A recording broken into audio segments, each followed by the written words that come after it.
Hey, Jenny. Hi, Math. Welcome back. I'm so excited to be back. Happy fucking New Year, friend. Happy New Year, friend, and Happy New Year to you too, Rebellion. Happy season 3. Happy season 3. We're very excited to start season 3 in this new year. We have really exciting news. First, we have a new producer.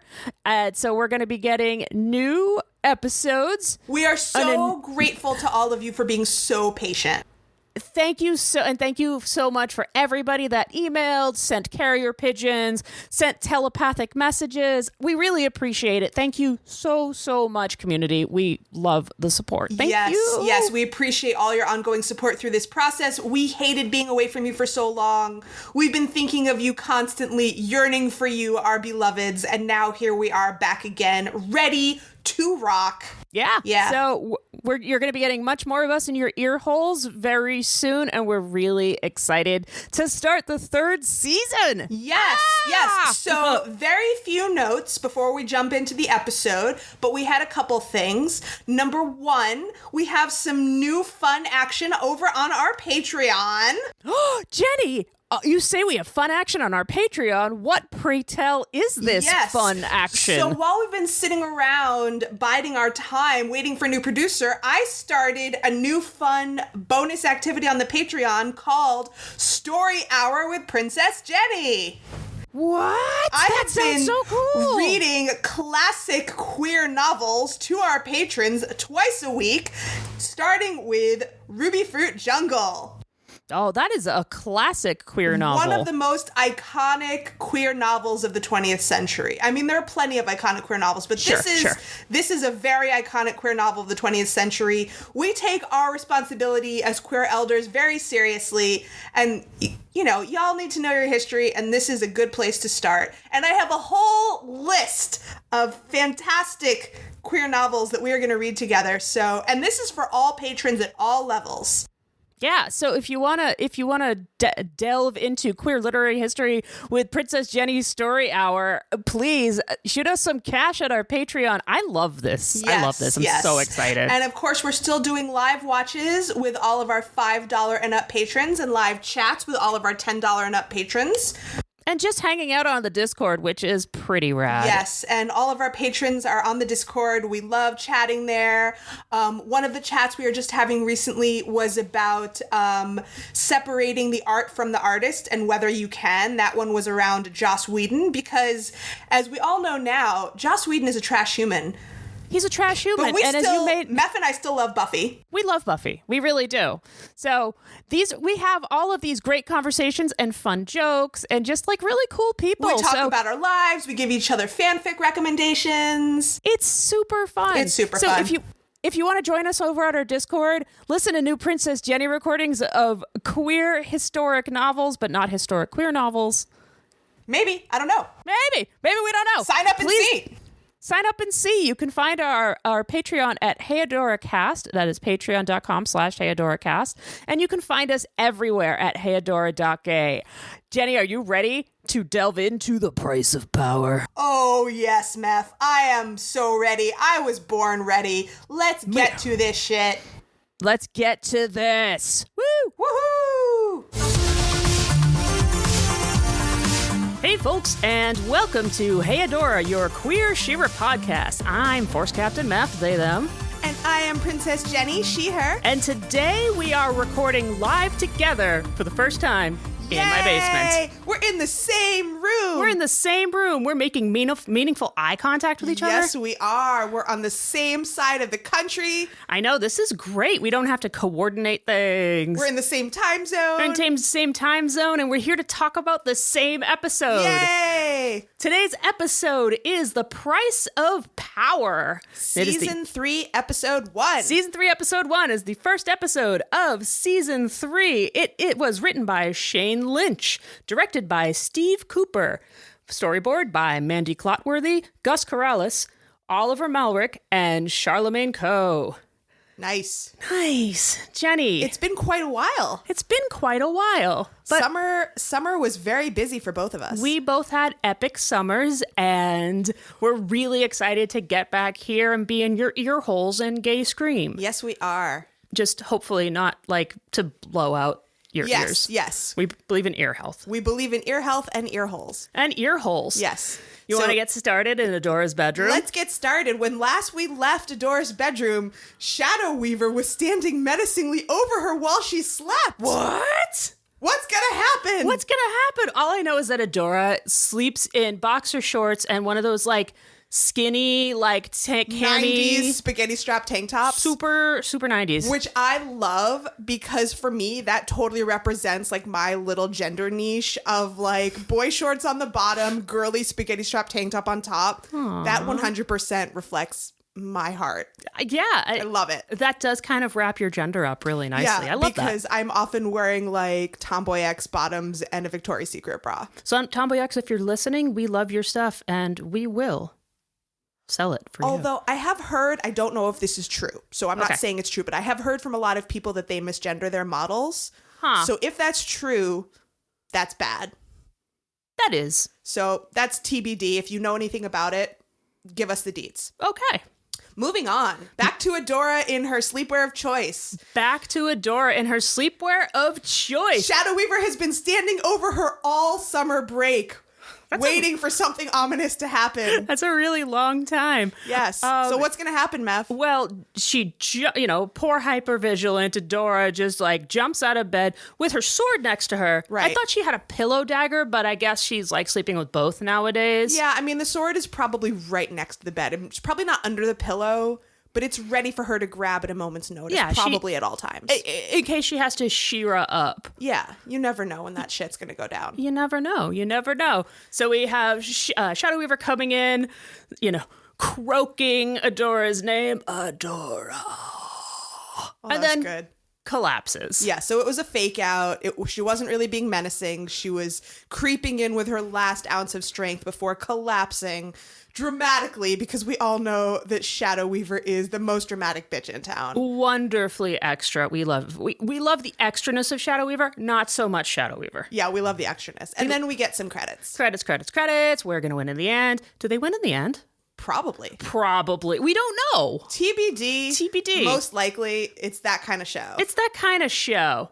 So and then we get back to Bright Moon's hallway, where we've got our favorite mom and auntie combo. I love them. So we have a little walk and talk from them, which is lovely. We've got Queen Angie and Auntie Casta. Oh, Auntie Casta. Walking with who I presume to be the head guard, although it's not named in the script. Yeah, I think it's one of the guards. Yeah, I think we should presume that it's the head guard. Because Juliet, the head guard. We love her. We love Juliet with the side shave. Double the guard and triple it in this place and whatever, quadruple it in this other place. No one sleeps until we figure out how Shadow Weaver got in here, etc., etc.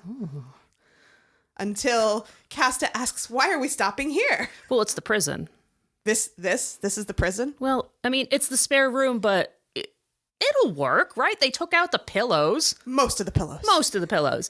So so this is the beginning of a great running gag that Bright Moon does not know the meaning of austerity, which is wonderful. Yeah, and also, like, it feels like Bright Moon is kind of on the prison abolitionist track, which, go Bright Moon. Yeah, because, like, they've been through a war before. Right. And they still don't have a prison. Or Bright Moon takes no prisoners. Or that. But they didn't kill Shadow Weaver. They didn't kill Shadow Weaver. In fact, they put her, in this, spare room with no cushions. But otherwise, I feel like it's well lit. Yes. It's a very nice room. Shadow Weaver later herself will confirm that. So for now, we've got the situation. Adora starts freaking out because she wants to talk to Shadow Weaver. Which, I mean, makes sense, but, Queen Angie's like, nah, don't go near her. She's dangerous. We know what she does to you. Queen Mom is acting like a mom. Bless. 100%, which Adora has never experienced before. And she gets it, right? She says, I'm not going to let her back into your head. None of you. To all the kids. I'm not letting her near any of you. She's dangerous. She's manipulative. She plays head games. And I am protecting you, my children, from this dangerous manipulator. Yeah, and but mom, snip. But mom, snip. Don't do it. Don't do it. Yes.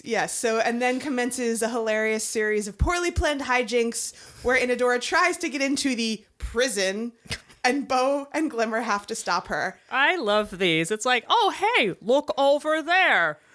Dumbass. I guess I'll go to bed now. Oh, very dumb. And my last note for that scene is Adora, you dumb lesbian. Yeah. Yeah, that checks out. I just have a dumbass Adora once again just charging in head first. What could possibly go wrong? Well, yeah. Adora, it's not going to work, dude. Yeah. You forgot that your friend can teleport. She can grab you in midair and teleport you out of there. Yeah.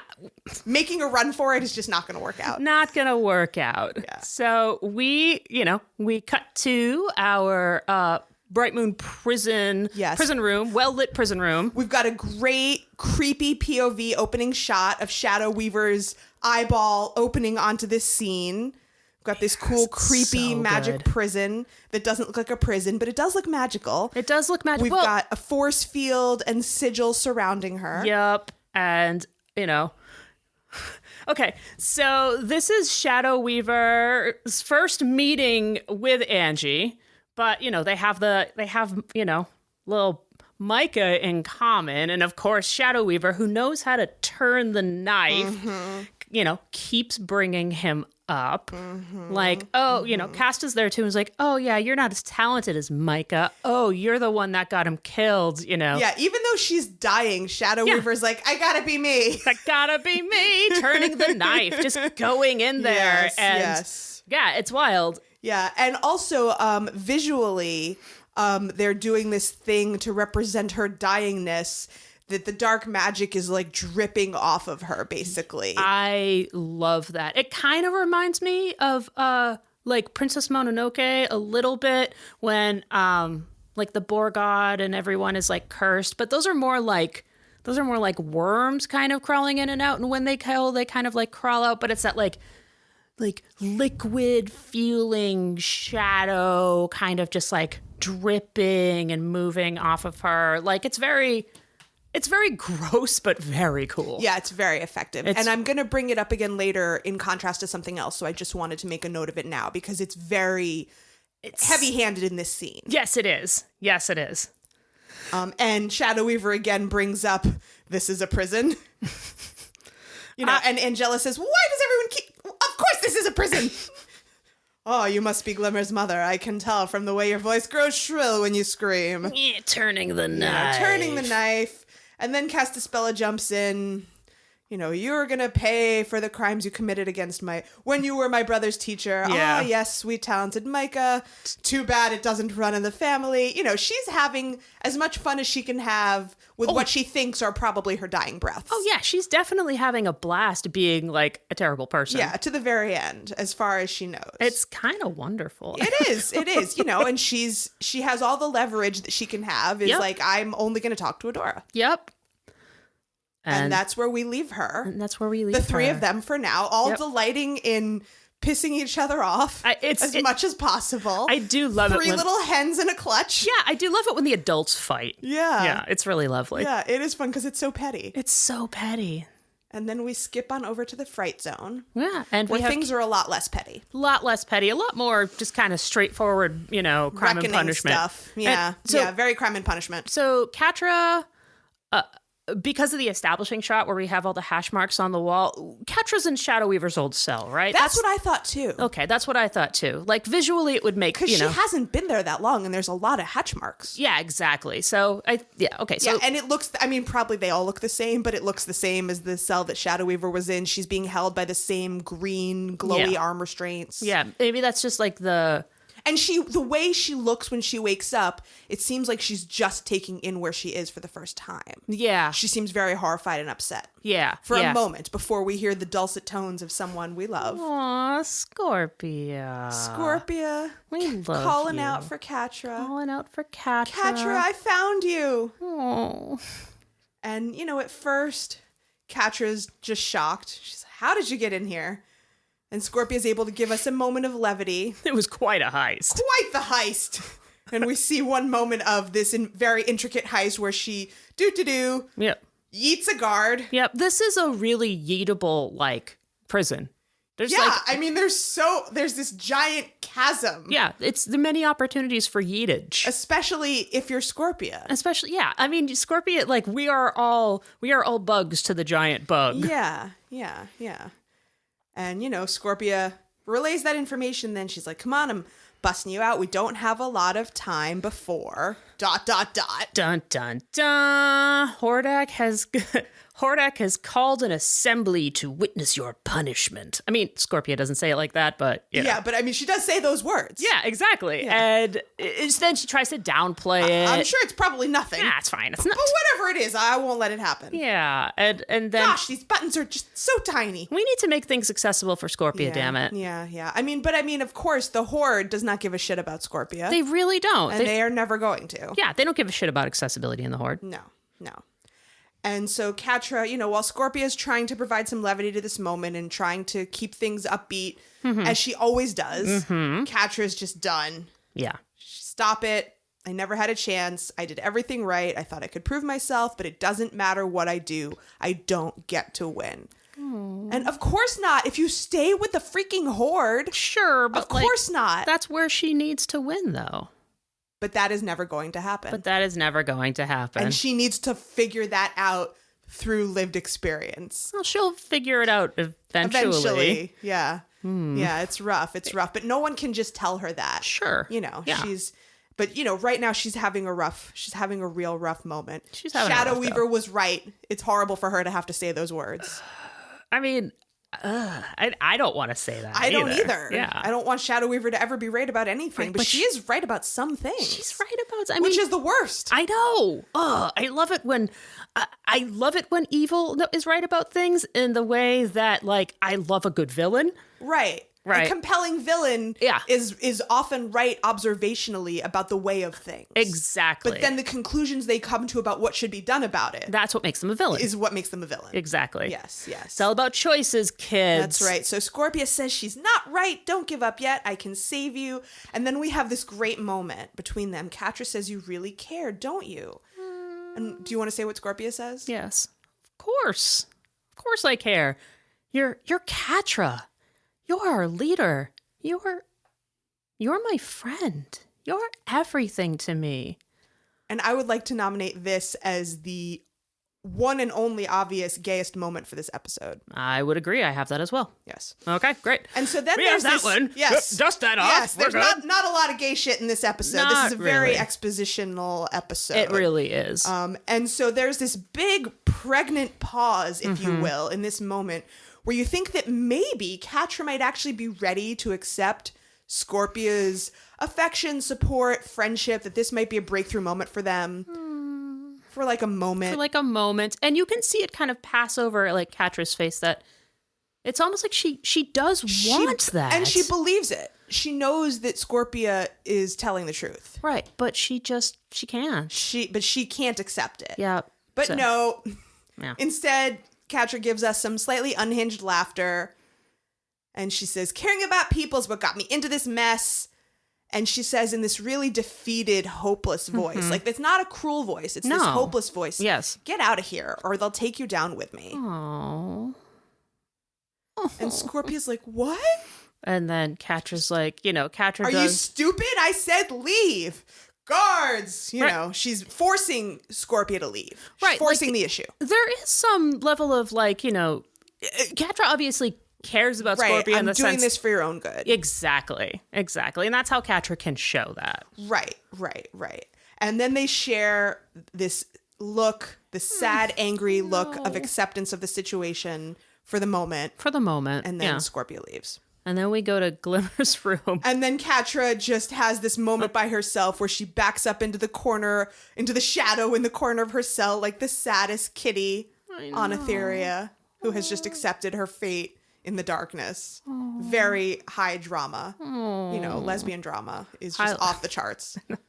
Lots of shadows, lots of moping. Lesbian drama at its greatest. Yes. This is a very high lesbian drama episode. And now let's go to Bright So much Moon. lesbian drama. So much lesbian drama. Even though I said there wasn't a lot of gayest moments. There's lesbian drama, There's but a lot not of like gayest drama. moment. Yeah. I'm just really excited to get to the Yes, Bright back to Moon. Bright I'm sorry. Moon. Back Go. to Bright Moon. Yes. Okay. So we have ridiculous Adora action here where, everybody's trying to keep an eye on each other and outsmart each other. And, we have... Adora pretending to fall asleep, and then Bo and Glimmer trying to fall asleep, and then Bo actually falling asleep, and it's just Bo and wackiness. Adora having like a staring contest, right? And in then Glimmer's bed, while Glimmer is just fully asleep. Well, but Glimmer wakes up and then is like Adora, grabs her, and then Adora like tries to like scale the wall with her. With her big gay rope. Yeah. More dumb lesbian hijinks. And this is my favorite part, where Adora puts on the Bright Moon Guard uniform. Is like, I'm here to relieve you of your duty.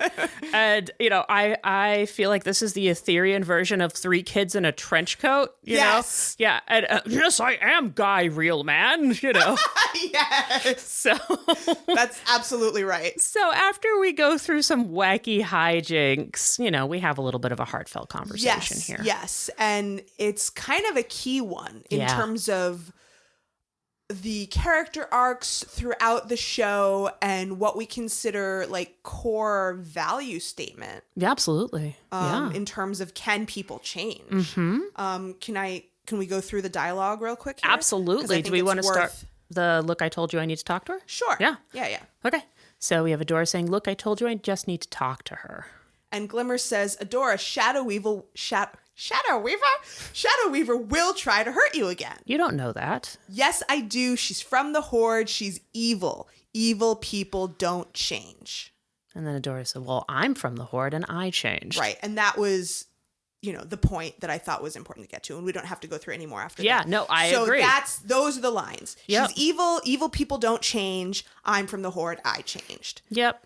And so then, my questions after that are, did Adora really change, though? Or did the information she had access to change? Because I don't think I don't think that people can't change. That's not what I'm saying. Right. But in terms of how much did Adora really change? Because, her positionality in the Horde was based on propaganda, right, and misinformation, right. I mean, in the I would agree with you here, because afterwards she says, like, I didn't leave because I picked up the sword, but because it was the right thing to do. So she was like driven by her own internal, like, understanding of morality. Right. Yeah. But that would always have been true. Agreed. If she had been given this information sooner, it would have happened whenever she had been given this information. Yeah, I agree here for this one, yeah. So the idea of evil as an immutable characteristic is something that we're going to be playing with for the rest of the series. Absolutely. And it's key to, how the show is influenced, especially by Avatar and Legend of Korra, because those are shows that have really, really deep redemption arcs throughout. Agreed. And, those are slow, just like really worthwhile relationships that we love to ship are slow burn. Mm-hmm. Really worthwhile redemption arcs are also slow burn. Yeah. It's not like someone just wakes up one day and realizes they were on the wrong side of an unjust war. Right. I was evil yesterday. Oh, fuck. Now I see the light. Oh, fuck, I was evil. Now I'm not evil anymore. Sometimes... And sometimes you have to go through some serious shit to see it, too. Right. And so in terms of thinking of people from the Horde, can they change? I separated that for the purposes of this little conversation. Awesome. Into, the top level people who create the Horde rhetoric, people on the leadership level, those who benefit from the dominant paradigm and create the propaganda that supports it. Right. Like the Hitlers. The Hitlers of the Horde. The Hitlers of the Horde and the Goebbels. Joseph Goebbels, who created all the propaganda that supported the Third Reich. If you don't know who Joseph Goebbels is, he was the person who literally created all the Nazi propaganda and, the news clips that the rest of the world saw that tried to make, the concentration camps seem like something other than literally like murder tents. So those high level people know what they are doing. Exactly. No one is tricking them into anything. Nope. They benefit from the system and they create the rules and the lies that perpetuate the system. Yep. And then there's the people who follow the Horde for a whole variety of reasons, but are not in a position of power within it. For example, their communities were destroyed and the survivors were absorbed into the Horde. Like the powerhouse polycule. Right. I was going to say war orphans. Yeah. Like, I was thinking of them as war orphans. Yeah. You know, or people like Scorpia. Their ancestors gave allegiance to the Horde based on promises and propaganda, much of which was never fulfilled. Right. You know, so all of those people are equally the Horde in Glimmer's eyes. Right. But their positionality within the Horde could be very different. Yeah. So I just think that's something worth chewing on. And because that's a very, you know, that's just a wide range of different positions to make a statement like evil people don't change. Mm-hmm. Not everyone in that, you know, has the same position of I am invested in the Horde being all powerful. Yeah. Yeah. People who are caught up in it versus people who planned it, executed it knowingly. Yeah. Anyway. I love it. It's so tasty. Yeah. So I'm glad tasty. you think so. And that does kind of, you know, that conversation does play into the title, The Price of Power. Yes. And so Shadow Weaver is not either one of those two categories. No. She definitely was power hungry and came into it willingly. Right. But also she did not come into it immediately in a position of power. Right. She had to grapple for it. Right. Which is kind of her whole... That's her whole thing. That's her whole thing. Yeah. So Adora needs to know if Shadow Weaver has the ability to truly change the way she feels that she did. Mm-hmm. And I understand that impulse. Of course. I also do. Yeah. And Bo says they trust her, but they won't let her face Shadow Weaver alone. Which is like... Of course, what we expect. Of course. Yeah, exactly. That's just Bo. That's what Bo does. Mm-hmm. We trust you, but you're not doing, you know, but we're all do it also together. backing you up. Yeah, exactly. Yeah. Meanwhile, in the prison. in the prison. In the brightly lit prison. In the guest room. In the guest room. With no pillows. Yes. The no pillow guest room. It's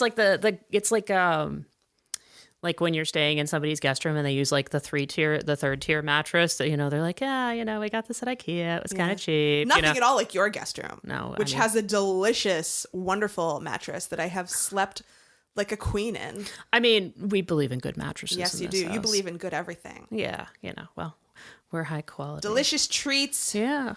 All the best of everything. Yeah, you know, it's nice. It's nice to have some creature comforts now and again. Yes, it is. But back to our guest room. Yes. Queen Angie and Auntie Casta are getting absolutely nowhere. They're trying to interrogate Shadow Weaver because they have no leverage. They have nothing. And, you know, Casta's trying some truth spells, but I mean, like, and Casta is like the queen of Mysticor, right? Yeah, she's the head sorceress of Mysticor, but apparently she's still not as good as Micah. Yeah.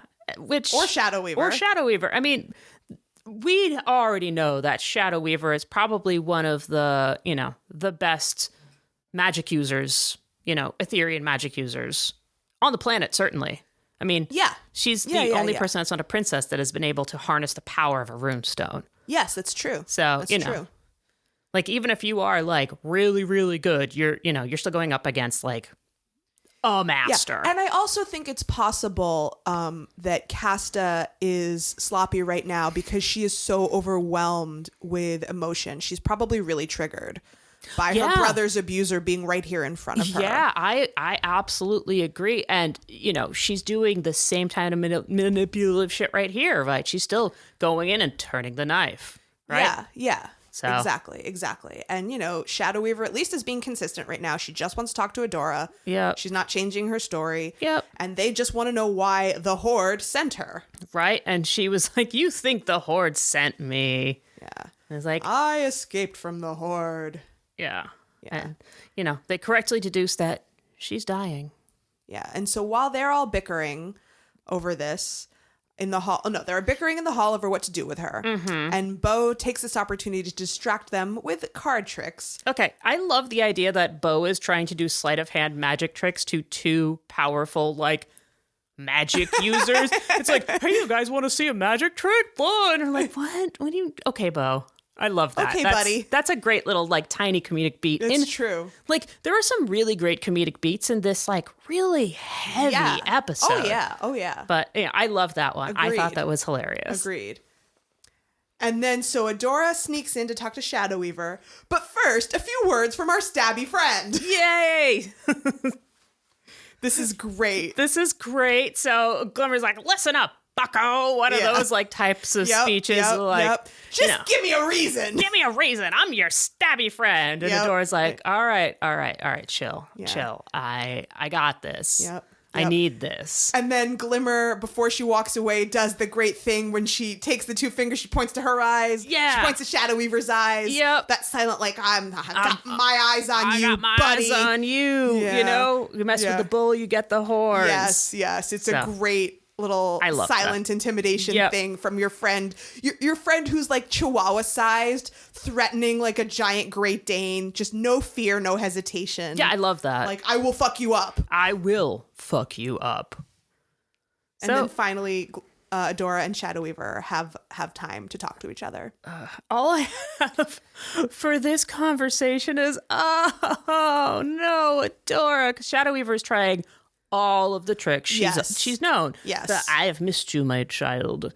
And, you know, like, you were always the special, clever one. Oh, I know. Vomit. And, you know, Adora's doing a pretty good job being like, nope, try again. Yeah. Nope, ain't working on me anymore. Like, growth. Yeah. Growth, Adora. Yeah. She does not hesitate. No, she doesn't. No, and it's awesome. We're really proud of her. Yes, we are very proud of Adora.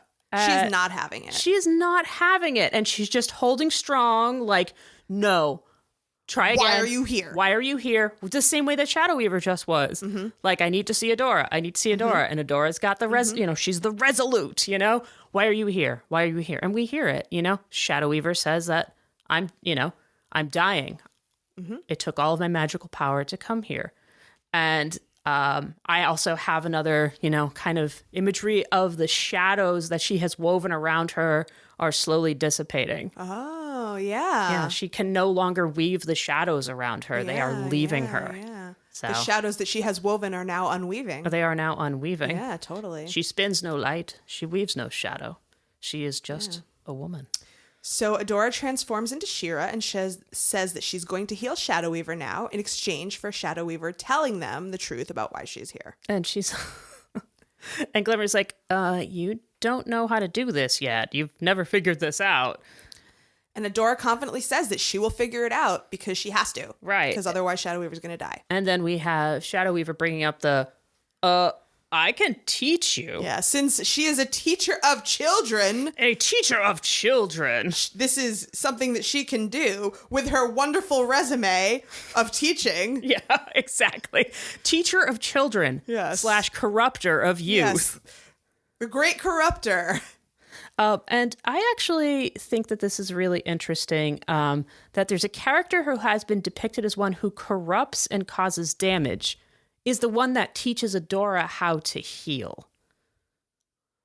She's the one that takes the time. Like, Shadow Weaver is a creature of destruction, is a character of destruction, yet she is the one that is able to teach Adora how to heal.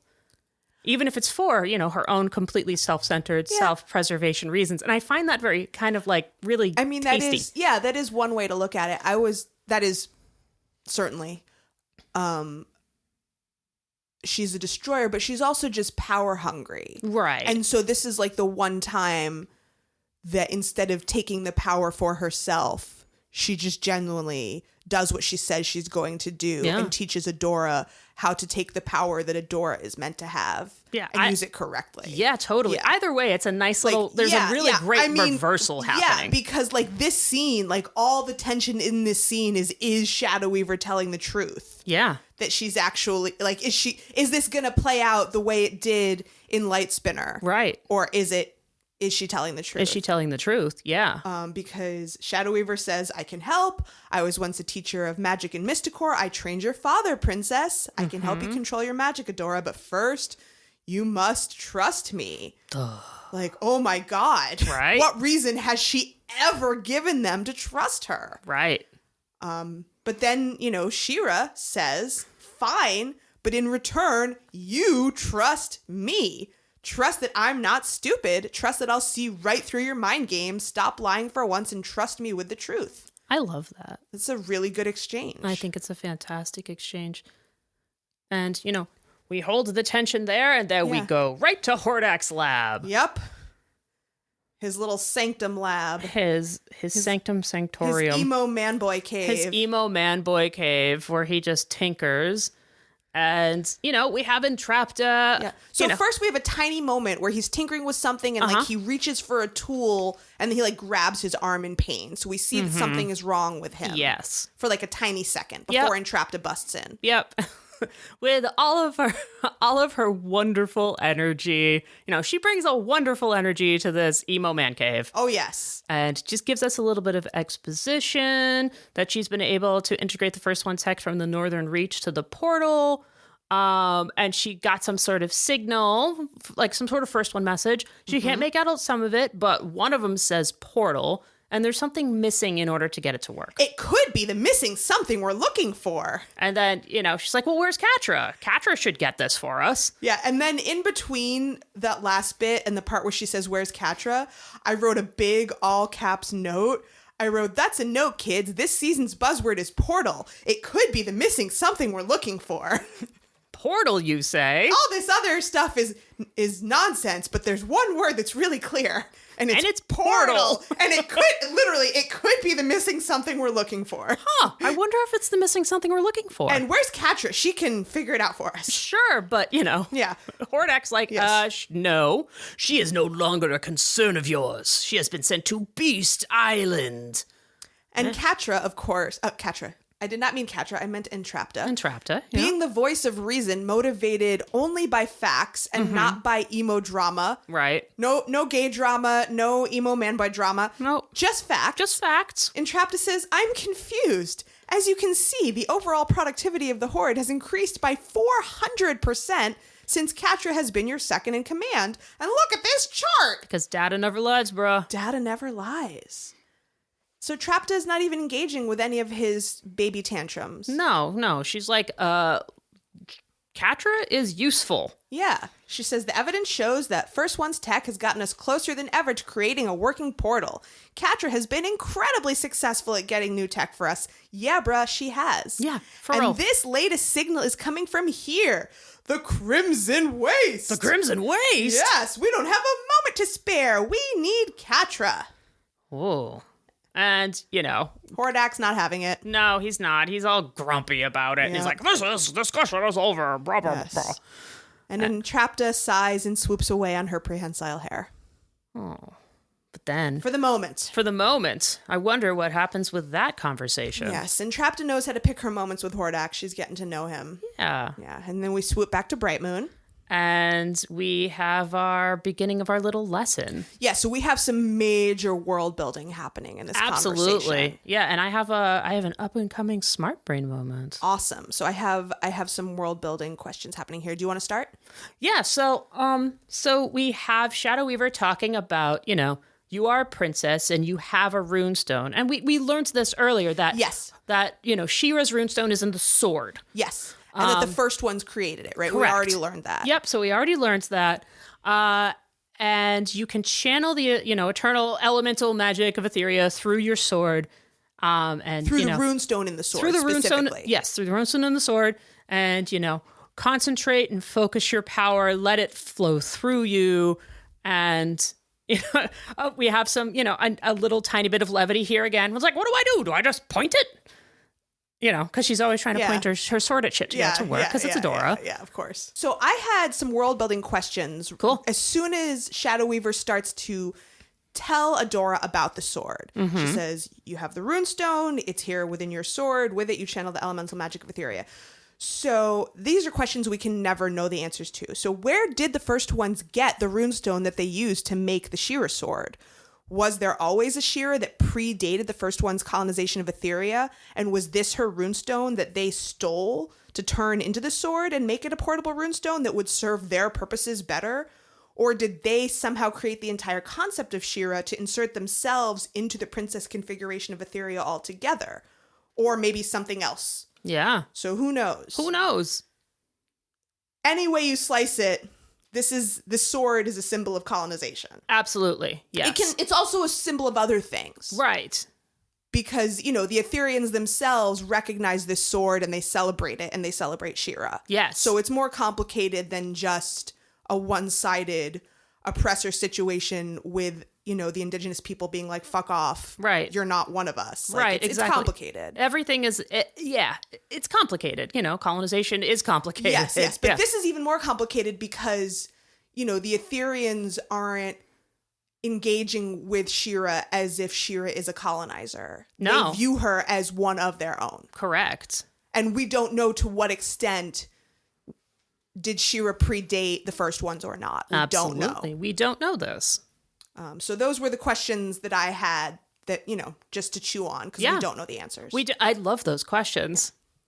Yes, yeah, they and then are my delicious. last point is, anyway, Shadow Weaver teaches She-Ra how to channel the magic of Etheria through her magical genderqueer sword to do healing. And so this is where my first Professor Smart Brain moment comes in. Yes. Awesome. So we have Shadow Weaver saying, "You are afraid but refuse to admit it. Afraid of your power, of it spiraling out of control. Let yourself feel it.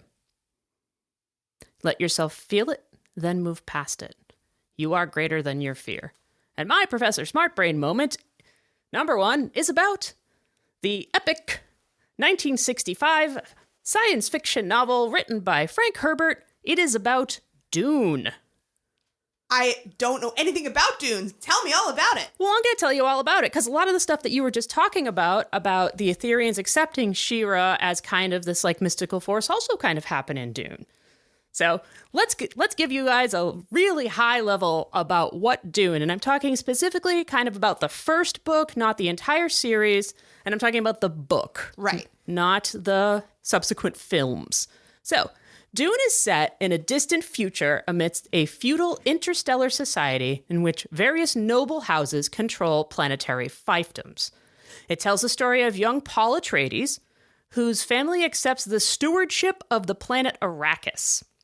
Okay, so we have kind of this like this young prince dude. Is he the chosen one?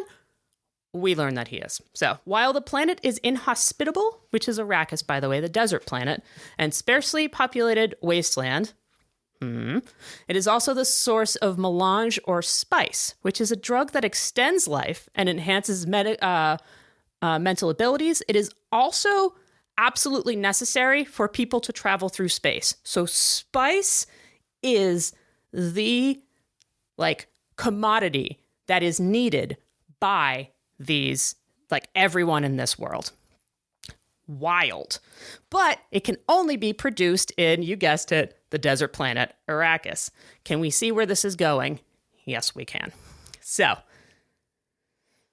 Paul is taken there's a whole wacky set of events where, Paul's family goes to Arrakis, the desert planet, and, through, like I said, a wacky set of events, Paul is taken in by the indigenous people of Arrakis, and they're called the Fremen. And after a series of all of these events, it is eventually revealed to him and the Fremen that he is the chosen one, which is the Kwisatz Haderach. So this book is like super, super dense with themes, but the ones that really kind of hit home for our conversation are the themes of ecological exploitation, having a chosen one that may or may not be part of, the indigenous narrative as well as kind of a colonizer narrative, because we kind of need to like figure out where that narrative is coming from and who, because we have that with She-Ra and we have this with Dune, Paul Atreides, the chosen one. But why else did I bring up Dune? Good question. Crimson Waste? The Crimson Waste? No. So when Shadow Weaver says you are greater than your fear, there is a part in Dune there's a part in Dune which is kind of it's called the Litany Against Fear. And that type of idea resembles the litany by the powerful female-led secret society called the Bene Gesserit. Nice. Yeah, they're dope. And they have like their secret society kind of permutates every single thing in that universe. So they're like in charge of all things. They have their fingers in every single pie. Nice. And this is the Lady Illuminati. They're the Lady Illuminati. So this is the Litany Against Fear. I must not fear. Fear is the mind killer. Fear is the little death that brings total obliteration. I will face my fear. I will permit it to pass over me and through me. And when it has gone, I will turn the inner eye to see its path. And when the fear has gone, there will be nothing. Only I will remain. Cool. Yeah. So it's like, face your fear, move through your fear. That's where your power comes from. Just, in case you need to know. I love it. Yeah. So there have been a couple of Dune movies. There was a recent one in 2021 starring Timothée Chalamet. There was an adaptation in 2000. And David Lynch actually did one in 1984. And we're going to talk about David Lynch a little bit later. Cool. That was all highly relevant. Yeah. Yeah. And when I was going over that little section of Shadow Weaver's speech, I was just thinking about meditative practices in general, because my parents did a lot of meditation when I was a kid. Sure. Yeah. And, they just taught me some really basic stuff. Right. The first thing they taught me is meditation is not what you think. Ha ha ha ha ha. Yeah. But just, the point is not to stress yourself out trying to do a good job. Like, that's the opposite. That's the opposite of it, yeah. It's like, don't have any thoughts. If you have thoughts, you're failing. Right. It's like you have thoughts, fears, anxieties arise. You just acknowledge them. Yeah, they let pass them through. exist. Absolutely. And then let them go. Absolutely. You can visualize them as leaves floating down a river. Yeah. And what Shadow Weaver's saying very much reminded me of that. Like, you can't overcome thoughts, anxieties, negative feelings by trying to push them away. You have to let them pass through you and then let them go to move past it. And that's very similar, again, to what Guru Patik tells Aang in order for him to unlock all his chakras in Avatar: The Last Airbender. Yes. So this is, widely held spiritual wisdom across many cultures. Yeah. Yeah. And a lot of the stuff in the Bene Gesserit is very, influenced by, Of course. Yeah. He was writing this in 1965. I'm sure that he had also been influenced by, real world stuff as well. Yeah. Yeah. As many science fiction authors are. As many science fiction authors We are. saw some really cool stuff in the science fiction room at the Museum of Pop Culture when we took a cool field trip. Yeah, that place was awesome. That place rules. Anyway, and so remember before when I noted that Shadow Weaver's dark magic dripping off of her was visualized in a certain way. Yes, as let's like hear it. tendrils of dark magic dripping off of her. So I notice now when She-Ra's healing magic engages, it visually speaking, it looks like a complementary opposite to Shadow Weaver's dark magic sloth. Yeah. She has this white gold tendrils instead of black tendrils that are sort of emanating out of her and off of her visually in the same way. Ooh, I love that.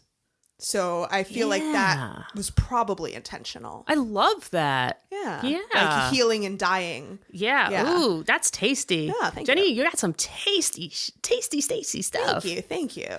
So we have, shall we move on? We have the healing. Yes. The healing so happens. Just as She-Ra is healing Shadow Weaver, Queen Angie bursts in. And I told you to stay out of here. And Glimmer's like, she's She-Ra, Mom. Yeah. What do you expect me to do? What do you think?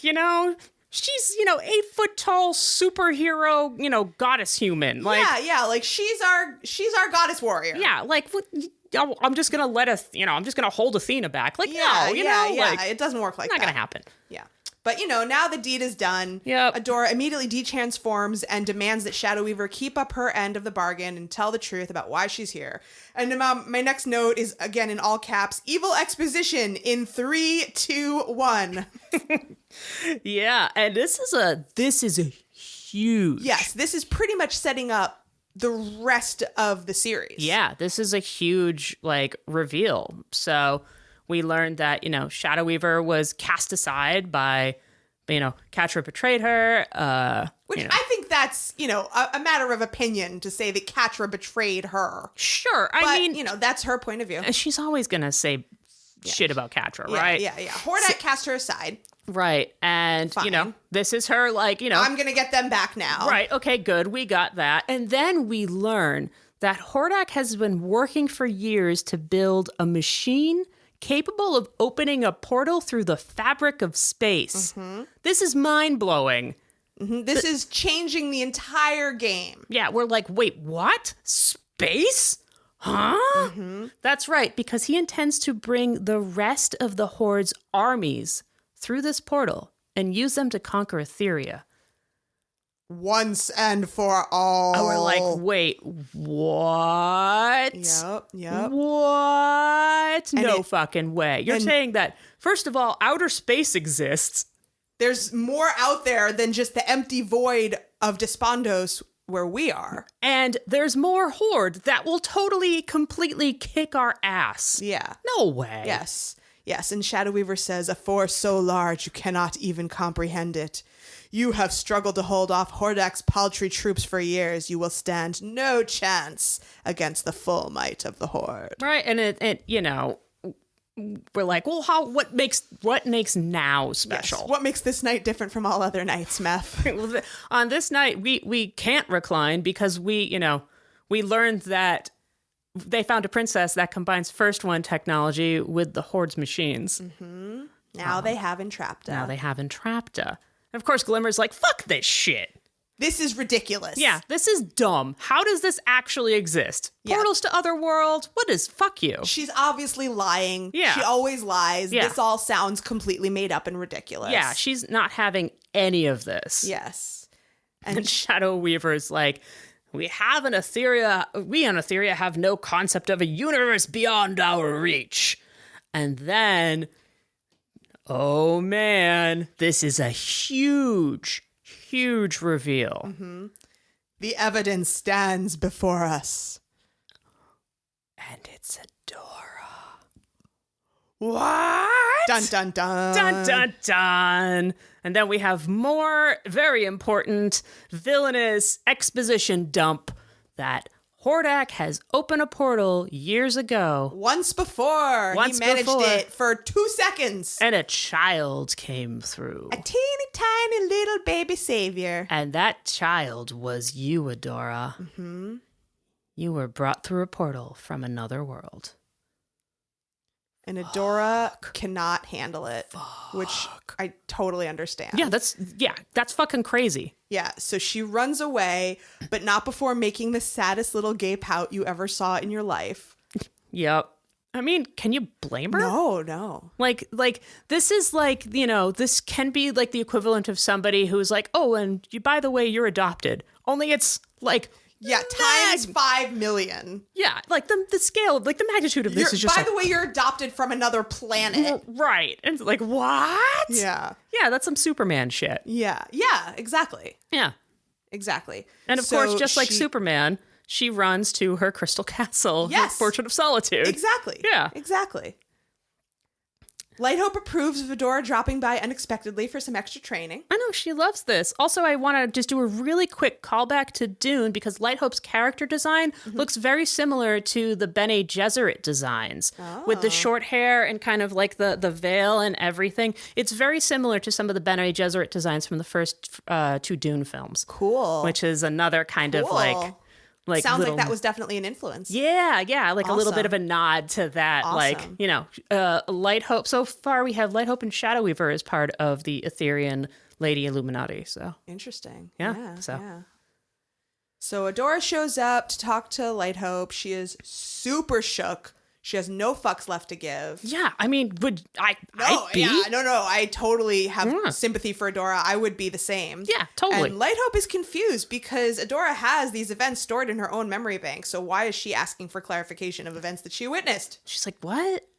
My memory? I was a baby. Yeah, Adora has to explain to Lighthope that babies don't remember things. And we have like a tiny little like, you know, Lighthope Uncanny Valley joke here that kind of pops, but it's also like, it's so quick that like because we have to go right back into the very heavy conversation. Yes. So Lighthope creates a very dramatic holodeck reenactment of the portal that Adora came through. We've got this beautiful, haunting, swirling purple vortex. It's like a sideways black hole. Mm-hmm. It's like with strands of electricity crackling out of it in a big empty field, and we see Adora and Lighthope standing in this big empty field looking at this swirling purple vortex. And there's like, instead of plant life in this big empty field, there's some giant crystals just sticking out of the ground at random. So it's this sort of haunting, desolate Etherean landscape. It's awesome. It's awesome. And then there's more portals. There are portals, we say. More portals. I think we're going to learn more about some portals. Yes. So as we are watching this scene, a holographic Hordak walks towards the sound of a crying baby as Lighthope narrates. Do you want to say what Lighthope says? Or should I say it? Yeah, let's hear you. I want to hear your Lighthope. Lighthope says, "This is the portal that you came through, Adora. The Horde stole you, turned you into a soldier for their war. I could not stop them, so I watched and waited for the day I could unite you with the sword." And Adora said, the sword, these powers, like she's barely wrapping her mind around it. I mean, yeah, I don't blame her. Yeah, and Lighthope says, "The first ones came from beyond the stars." And, you know, in the original, it's like the planet right next door. Like, it's that planet right there. Right, that one. But, like, but also, they're in an empty dimension now, so they can't see it. Right, also, they don't have stars there. Right. So right. it's like, so what the all hell of this does that is mean? meaningless to them in Despondos. Right. Yeah. They made the sword so it would only respond to one of their own kind. And Adora's... So again, they co-opted, at best, yes. this planet's own system yeah. of balance. Right. Right. And Adora's like, but... I'm a first one? And Lighthope's like, why are you upset about this? Yeah. I don't get it. Yeah. And Adora is like, you know, did I have a family? Could I go back? Do I, you know, could I go home? Right. And it's like, oh, sweet baby Adora. I know. You are? I know, like she's just been given this information that, you know, she actually comes from somewhere as opposed to just being an anonymous war orphan. Yeah. And that's, dude. It's massive. Dude, if life-changing information. I would have smoke coming out of my ears at this point. Just like, bah, what, the, yeah. bah? I can't even imagine. I cannot even imagine. And then, of course, we have Lighthouse blaming Mara for everything. Mm-hmm. When Mara cut us off from the rest of the universe, she destroyed our portal capabilities. Attempting to open one now would have devastating consequences. Huh. And she turns red when she says devastating. Yeah. So this is another, you know, like early red flag that this portal business could be very bad news. Yeah. I feel like this portal thing's going to be really important. Mm-hmm. Yeah. And so now Adora has another relevant question. Mara, she must have come from the same place I did. Why did she do it? And then we have a really shady answer from Lighthope. That's very deflecty. Mm-hmm. I mean, it is like the definition of deflecty. It's like, it is irrelevant. This is your home now. Mm-hmm. And Adora is not having it. Is not having any of this. And Lighthope is, you are behaving erratically. And we have... To bear the power of She-Ra is an honor. And then we have... Adora talking about why, you know, like... This is her big chosen one moment. Yeah, it's the refusing the call moment, right? Mm-hmm. Like, don't I get a choice? What happens to me, you know, read me the signs, tell me my fortune, you know. Yeah, don't I get a choice? Don't I get a choice? And Lighthope says, no, this is your destiny. Yeah. You do not choose, you were chosen. Yep. And that's it. Adora has had enough. She walks out. And this is my next Professor Smartbrain moment. And Lighthope, this is a small thing that it's going to matter later. Lighthope says, Adora, where are you going? And then she says to herself after Adora leaves, it is happening again. And that leads to my next Professor Smartbrain moment. Yes, go. This is about, we're talking about more David Lynch, guys. We are talking about Twin Peaks. Another area that I know nothing about. It's all you. So that cut right there, it is happening again, will be relevant in a moment. So, Twin Peaks is an American mystery serial drama TV show that was created by Mark Frost and David Lynch in 1990. It ran for 2 seasons and was canceled in 1991. There was a whole bunch of other stuff, like there was also a film. We have Twin Peaks, Fire Walked With Me, which takes place before the story of Twin Peaks. Prequel. So we have the prequel. And then we had a 3rd season that was released by Showtime in 2017, which was essentially 8 separate 2-hour movies. It's fucking awesome. Twin Peaks is one of my favorites. It's wild. So here's a little high level of Twin Peaks. So ostensibly, it's a murder mystery. So Special Agent Dale Cooper, who is a special agent for the FBI and may or may not aka Definitely, has some psychic powers, comes to this town, Twin Peaks, Washington, to help the local police solve the murder of a homecoming queen and everyone's favorite girl in the town, Laura Palmer. So eventually it's revealed that she was murdered by, spoiler alert, her father. But it wasn't her father. He was actually possessed by a supernatural ancient evil that is known to inhabit the area. And this supernatural ancient evil is known as Bob. The dude's Bob. Oh my God. I love that. So then the story then becomes kind of an investigation of where this supernatural evil comes from. And then shit just gets fucking weird. Like, really weird from there. Like, the show is super surreal, super aesthetic.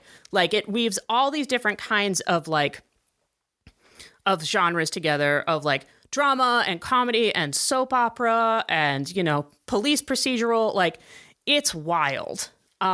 There are also a whole bunch of other stories about the townspeople that kind of reveal the weirdness, sweetness, sexiness, cruelty, and connections to the deep knowledge of the supernatural and the universe of small town USA. So, why this? Why did it remind me of this? So, in this particular scene, we have the camera focused on, so I want to kind of describe Light Hope. So in this particular scene, the camera's focused on Light Hope from the shoulders up and with a deadpan voice looking head on saying, "It is happening again." There is an exact scene in Twin Peaks in season 2, episode 7, where Dale Cooper, Special Agent Dale Cooper, the detective, has a vision of a very tall, bald man in a bow tie looking same cut, shoulder up, straight at the camera saying, "It is happening again." So Cool. it's a, you know, Twin Peaks is a cult classic. Yes. It's crazy influential on everything from like the X-Files, Gravity Falls, Riverdale. And, you know, in the show notes, I'm going to include the timestamp for the Light Hope is happening again and the scene in Twin Peaks. So you guys can see, you know, cool. The That connection. sounds fun. Yeah. I definitely know that Twin Peaks is a cult classic. Yeah. I think the reason I think I watched the first episode once. I think the reason I never got into it was because I just found it really hard to follow. I mean, it's the David Lynch in general. His stuff is like super surreal. I've seen some of his movies. I watched Mulholland Drive when it came out. Yeah, I mean, it was cool, but it was like confusing. Super surreal, super nonlinear, dark. Yeah. Like kind I'm usually like a nonlinear person. Yeah. But maybe like this was like beyond me. yeah. It's very, very symbolic, very, you know, heavy symbolism, heavy, you know. It's awesome. I love David Lynch. But, you know, it's... Yeah, no, I mean, I think everyone should definitely check it out. Like, things become cult classics because they have staying power. Absolutely. So, yeah. So, and that particular scene was just, like, so head-on. So, cool. That was my second Professor Snortbay moment about another David Lynch. Awesome. These are clearly influences on the show. Deeply influences on the show. Absolutely. Very cool. And I had 3 smaller points that I wanted to dig into from that little speech, because I think it's so core to Chosen One mythology and to the show. Yes. The first one is about when Light Hope said they made the sword so it would only respond to one of their own kind. We've already talked about this a little. It made me wonder if when Adora shatters the sword at the end of season 4, maybe she was only able to shatter it because it was a false sword. And maybe the sword that she's able to conjure in season 5 is the true Etherean sword. Oh. And that it chose her as well. Yeah. That was made of true magic. Oh. It's a possibility. I love that. I don't know. It could be. That's very Dune, too. Yeah, maybe. I don't know. I never saw our red Dune, but no, I mean, like what we were talking about earlier about, like, you know, right, is the savior from the outsider actually the outsider? Exactly. Which sort of ties into the second, much bigger point, the line, "You do not choose, you were chosen." So the use of the passive voice, "you were chosen." It's like, you know, mistakes were made. Like, right, yeah. Who made the mistakes? Who made the mistakes? Yes, that's the passive voice. So, like, chosen by whom? So, the question is, well, the first ones chose you. They wanted one of their own to be in charge of this planet that they colonized. Right. But it is also true that the princesses of Etheria chose her, and the sword chose her. Yes. And, that was the first one's sword. But then after she breaks that sword, the true sword also chose her. Right. So, and she, at a certain point, has the agency to choose to accept that role herself. So there's many layers of choosing. Oh, I love that. And, I think that's a big part of this story is the agency yes. of choosing. I would agree.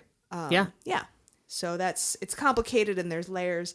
And then the last smaller thing is Adora's question, why did Mara do this? And Lighthope says, well, it's irrelevant. And as you pointed out, that's a shady answer. And so, what types of systems, governments, etc., tell us that context is irrelevant and discourage questions about why things are how they are? I have an answer for that. Tell me the answer. Is it fascism? It's fascism. Bum, bum, bum. You just do what we say and you don't ask questions. Yep. So that's that. I'm ready to move on to Glimmer's room. Oh my god, that was so heavy. That was a lot of heavy stuff. There was a lot of heavy stuff. There's a lot of smart brain stuff. Yeah. We just saw Baby Adora come through the portal and she just saw it. And she just saw so it. That's a really big heavy moment. Yeah, and now wow. And now she knows she's an alien. Yeah, right? yeah. This is wild shit. Yeah, they never use the word alien, but she knows she's from another world. Right. Yeah. Damn. It's a lot of heavy stuff. It's a lot of heavy stuff. So, So now we're back to our best buddies in Glimmer's room, fretting over Adora. Yep. After all these big, heavy truth bombs have been dropped on her. These are good friends. These are really, really good friends. The best. And if Glimmer's like, we shouldn't have let her talk to Adora, I can't even imagine what she's feeling. Yo, neither can we, dude. Yeah, no. This is wild. This is serious Chosen One stuff. And, Adora comes in, and of course they rush right to her. You okay? And, Adora answers, and the way all of us would, like, I'm not sure. But I know what I have to do. Yep. And so she needs to find her own answers. Mm-hmm. She's going to the source, which is Mara's message, which is in the Crimson Waste. The Crimson Waste, you say? Yes, and it will be incredibly dangerous, and Bo and Glimmer do not have to come. But of course they're going to come. Of course they're going to come. Do you think that they could get, they're not going to stay behind? No, wholesome gay hugs all around. Oh, I wonder if we're going to hear about the Crimson Waste again in this episode. I don't know, man.